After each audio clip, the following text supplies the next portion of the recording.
되나요? 거기 정치인들이? 왜냐하면 이게 이렇게 갈 때마다 이슈가 되고 그렇다면 결국은 사실상 우리가 실효적으로 지배하고 있는데 이게 분쟁 지역처럼 바깥으로 비춰지거든요. 그래서 저는 그래서 대통령이 가거나 의원들이 가는 것에 상당히 비판적이에요. 그냥 내버려 두면 되는데 가가지고 저쪽에 항의하게 되면 결국은 뭐가 되냐 분쟁 지역화가 되거든요. 그렇다면 여기서는 한국과 일본이 이 땅을 놓고 싸우는 땅이다. 그래서 사실 우리한테 불리하게 느껴지거든요.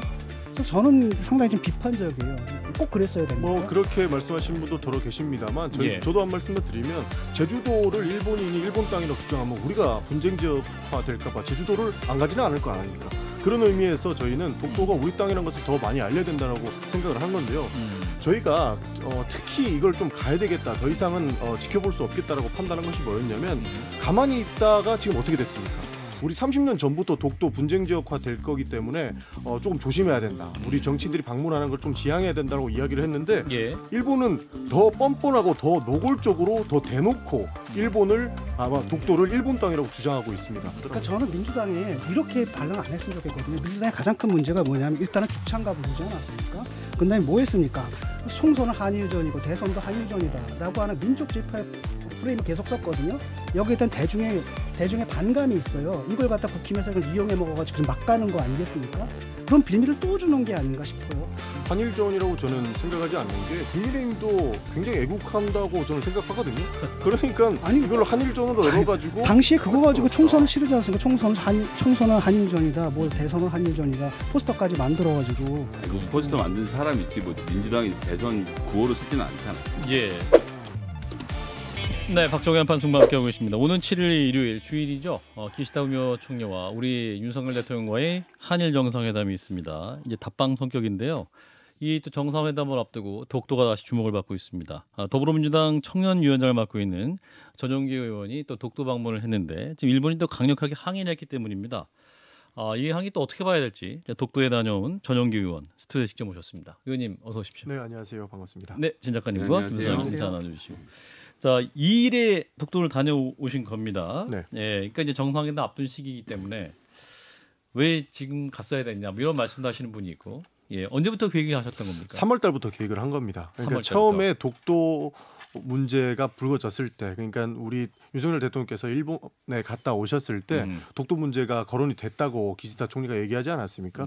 본인 뭐 국내 정치용으로 얘기하신 것 같은데 그때부터 3월부터 우리가 독도를 청년위 차원에서 한번 가보자. 그래서 세계인들에게 독도가 우리 땅이라서 알려보자라고 하고 간 것이지 이거를 일부러 뭔가 노리고 갔다 이렇게 보기에는 좀 어렵습니다. 그럼 이건 더불어민주당 청년위원회 차원에서 여러분들이 함께 가신 건가요? 그렇습니다. 사실 2일날 우리가 입도를 한 건데요.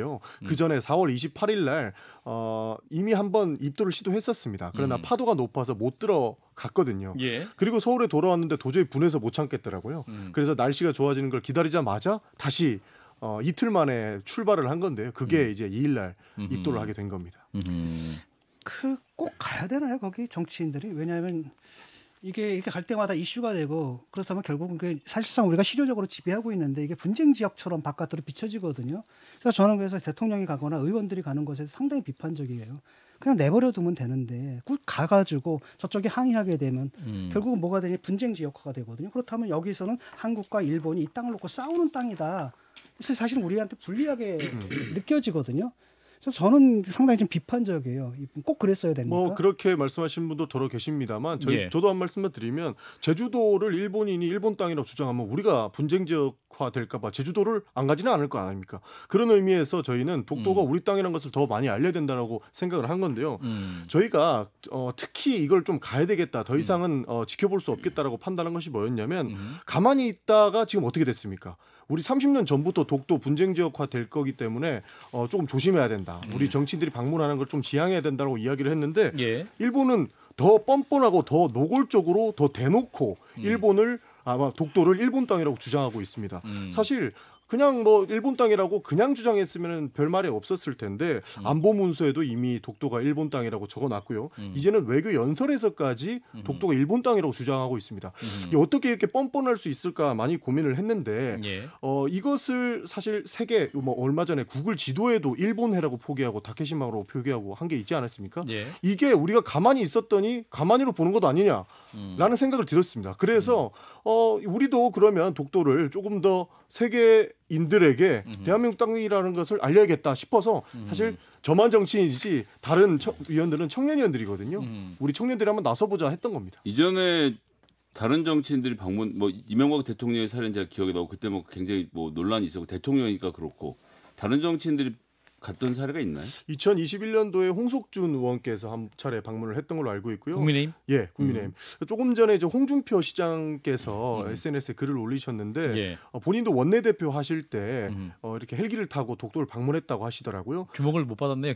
그때는 왜 이렇게 일본이 반발을 안 했는데 지금 왜 이렇게 반발을 하냐? 아, 이렇게 원내대표가 직접 갔던 예, 건이네, 그거는. 그랬군요. 근데 이제 하태경 국민의힘 의원 같은 경우는 이게 이제 일본 구구가 좋아하는 일을 해준 것이다. 또 일본 구구가 바라는 게 또 이슈화시키는 거다. 그래서 오히려 이게 국제 재판으로 가져가게 되면 본인들이 더 유리하게 할 수 있기 때문에 일부러 끌어오려고 하는 건데 그렇게 이슈하는 게 아까 뭐 진 작가님 비슷한 맥락을 말씀하셨습니다만. 뭐 독도 문제가 갈등이다 이렇게 보는데요. 저는 전혀 갈등이라고 보지 않습니다. 그냥 일본이 그 100년 전에 하던 나쁜 버릇들을 못 버리고 또다시 우기기를 하는 것이다라고 볼 수 있거든요.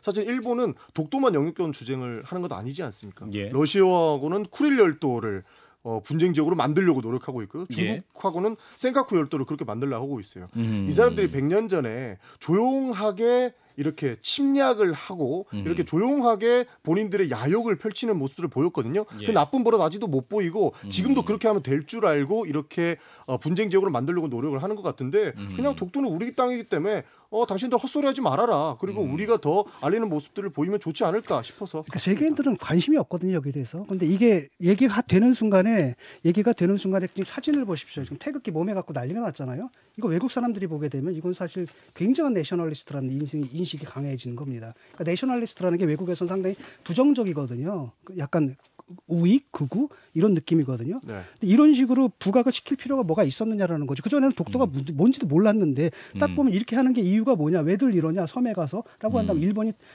자기 땅이라고 주장을 한다. 아 거기서 분쟁 지역인가 보다. 이렇게 된다는 거죠. 그러니까요. 당연히 한국령이라고 알고 있는데 예. 일본이 계속 다케시마라고 우기고 있고 실제로 많은 외교 채널들을 통해 가지고 어떻게든 잠식하려고 하는 모습들을 많이 보였습니다. 그러니까 그거는 예컨대 방크라든지 여러 데서 조용하게 움직여가지고 싸움들을 해내가고 있지 않습니까? 근데 지금 이런 정치권에서 이렇게 된다면 오히려 일본에서 좋아하죠.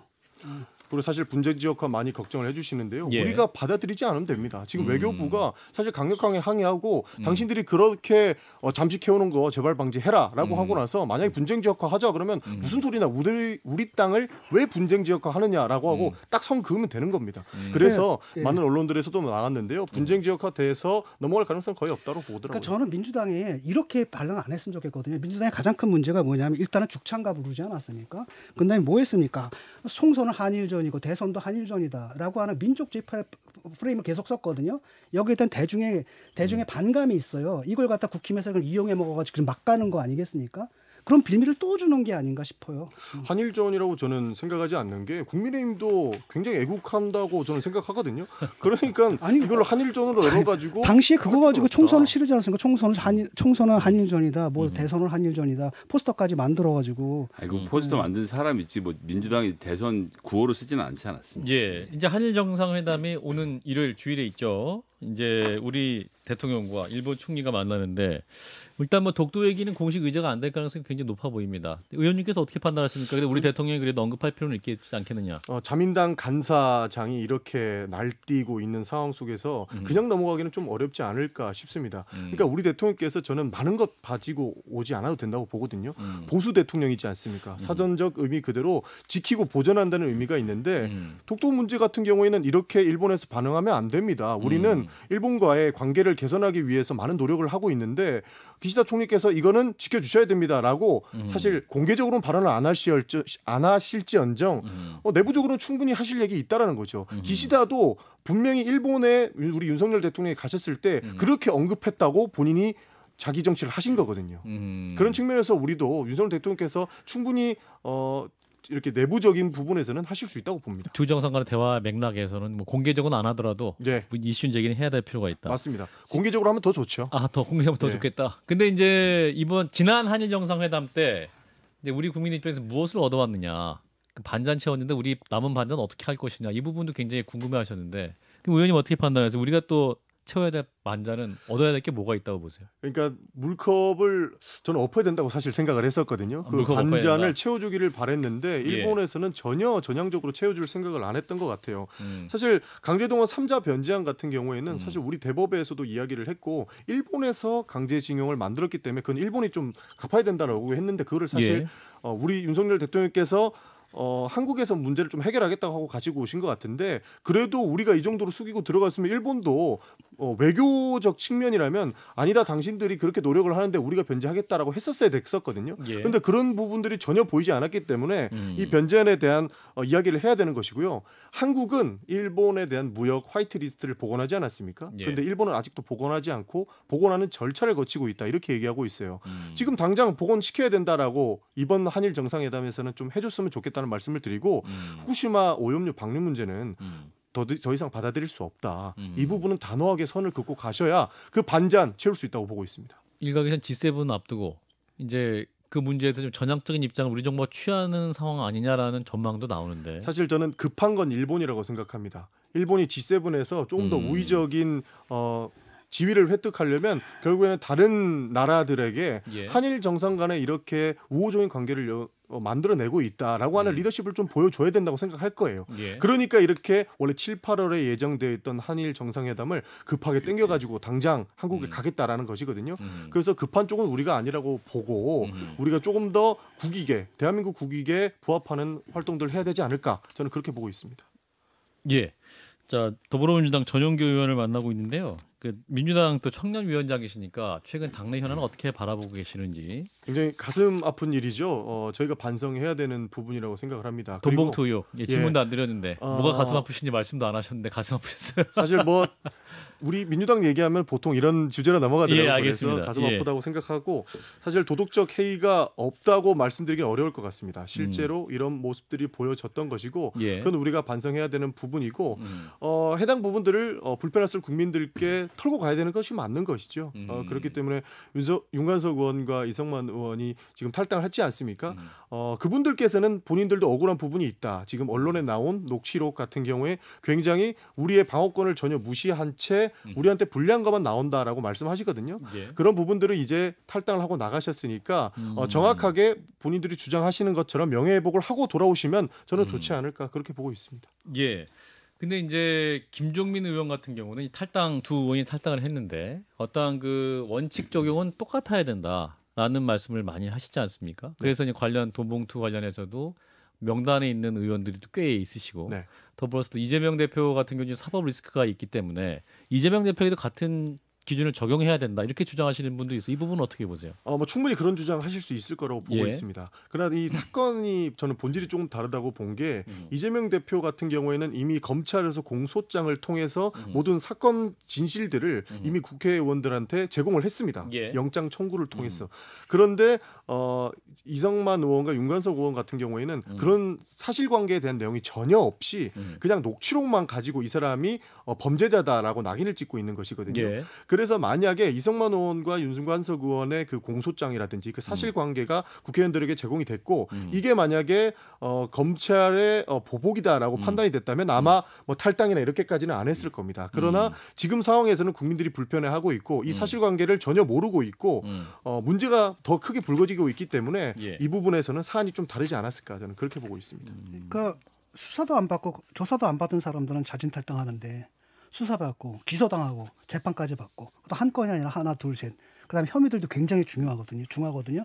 이런 부분은 아직 탈당도 안 하고 심지어 대표직을 유지하고 있다라는 게 국민들 볼 때 이게 말이 되느냐. 아니 자기들이 그 계속 얘기한 게 무죄 추정의 원칙을 얘기를 했단 말이죠.라고 한다면 여기서도 감싸야죠. 여기서 조금 더 다른 부분이 있는 것 같습니다. 사실 저는 이 법적 공방을 윤관석 의원과 이성만 의원도 충분히 해봐야 된다라고 보고 있습니다. 예. 근데 이재명 대표 같은 경우에는 방금 말씀드린 의원님들처럼 명확한 뭐 녹취라든지 증거가 저희가 봤을 때는 없다고 봐요. 그러니까 그 공소장 내용에서도 예. 조금 무리하게 억측적으로 접근하는 부분이 있는 것 같아서 검사의 저희도, 수사가 그렇죠. 저희가 그 의총들을 많이 했거든요. 실제로 판사 출신들이 그 영장 청구와 관련돼서 많이 이렇게 해석을 했었고요. 예. 의원들에게 다 설명을 해줬습니다. 그러면서 의총에서 판단을 했던 것이 이거는 사실관계, 그러니까 명확한 증거보다는 검찰의 무리한 억측이 좀 더 있는 것 같다. 그렇기 때문에 정치 보복이 아닌가라고 하고 간 겁니다. 예. 그래서 우리 진중희 교수님께서 그 당의 판사님들이 참 문제가 많으세요. 조국 사태 때도 그랬고 이재명 때도 그랬고 노웅래 때도 그랬고 돈에서 한국은행 띠지가 발견된 현금이 발견됐는데도 그게 뭐 정치 탄압이다라고까지 말씀하시는 그런 판사님들이. 그러니까 이제 노웅래 의원 같은 경우에도 억울한 부분이 있더라고요. 그 띠지가 있는 게 아니고 이 검찰이 압수수색하면서 돈 봉투를 다 모았다라는 건데 그 돈이 누구에게서 축임을 받았다, 뭐 누구에게서 조익금을 받았다, 언제 받았던 것이 다 적혀 있음에도 불구하고 그것을 한데 모아서 사진을 찍고 그게 증거가 돼서 들어갔다는 거거든요. 그러니까 그런 것들을 봤을 때 사실 진 그 교수님 현금 말씀하신 것처럼 중에서는 말이죠. 띠지가 들러있다라는 것은 넘버를 딱 보면 시리얼 넘버가 나오거든요. 라고 한다면 사실 그 돈이 그 아무 데서나 찾을 수 있는 돈이 아니다라는 겁니다. 한국은행에서 찾는 거고 그것도 아무나 찾을 수가 있는 게 아니래요. 어떤 힘을 빌리지 않은 그 돈이 그렇게 나올 수 없는 거라는 거거든요. 그런 돈이 장롱에서 발견됐다라고 한다면 얘기가 좀 다른 거 아닙니까?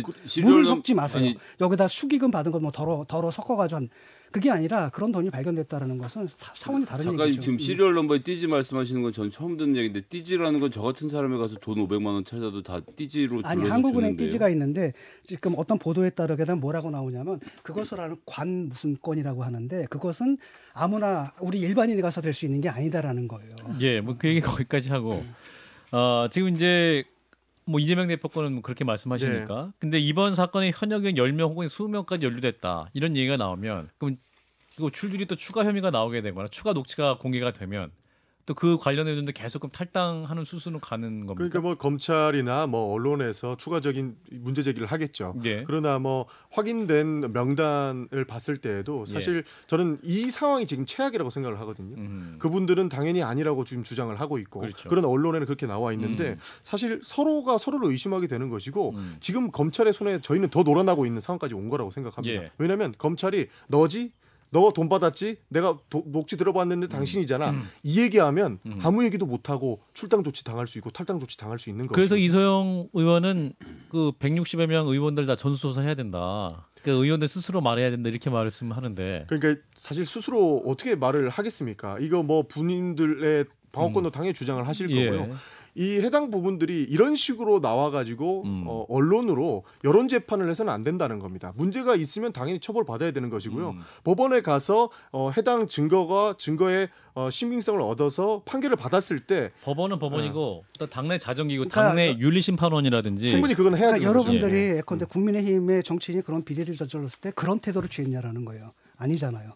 마구 공격했죠. 네. 그럼 내로남불이 되는 거예요. 그 기준을 그냥 자기들한테도 적용시켜야 되는 거거든요.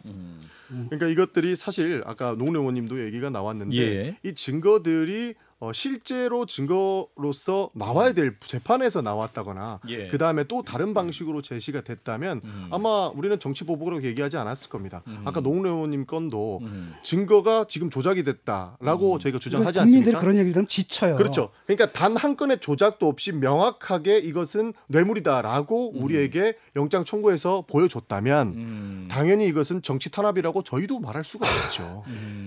그런데 그런 부분들이 존재했다. 아니 그 정도입니다. 말이 됩니까? 지금 다른 사람들은 수사도 안 받은 사람들 당 나가라고 하는데 그 검찰에서 기소까지 되고 기소까지 된 사람을 갖다 방탄을 치면서 지금 그렇게 말씀하시면 됩니까? 여러분들은 곽상도 씨는 어떻습니까? 무죄 받았잖아요. 법정에서 기소돼가지고 무죄 예, 받았는데 알겠습니다. 여러분들 뭐라고 얘기를 합니까?